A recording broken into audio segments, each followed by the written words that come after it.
এবার বিপিএল এর আসর থাকছে না। বিসিবি যেখানে আয়োজনকে আরো গোছানোর পরিকল্পনা করছে, সেখানে বড় আয়ের সুযোগ হারানোর শঙ্কায় দেশের ক্রিকেটাররা। গত 20 আগস্ট বিসিবির সভাপতি তামিম ইকবাল খান জানান, এবারের বিপিএল আয়োজন করা হবে না। আগের আসরগুলোর আর্থিক অস্বচ্ছতা, লোকসান এবং পারিশ্রমিক নিয়ে বিতর্ক ও নানা অব্যবস্থাপনার কারণেই নেওয়া হয়েছে এই সিদ্ধান্ত।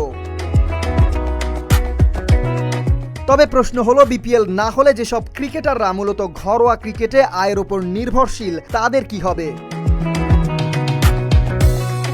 ক্রিকেটারদের দাবি, বিকল্প কোনো টুর্নামেন্ট আয়োজন করে অন্তত আর্থিক ক্ষতির কিছুটা পুষিয়ে দেওয়া হোক। পাশাপাশি ডিপিএল সহ ঘরোয়া ক্রিকেটে চুক্তি অনুযায়ী পুরো পারিশ্রমিক পাওয়ার নিশ্চয়তাও চান তারা।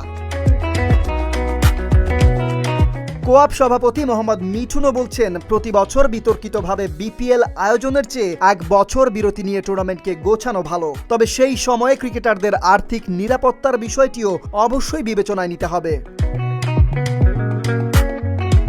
বিশেষ করে গত 2 বছর ডিপিএল এর পারিশ্রমিকও কমেছে, ফলে জাতীয় দলের বাইরে থাকা ক্রিকেটারদের জন্য বিপিএল বন্ধ হওয়া বড় একটি ধাক্কা।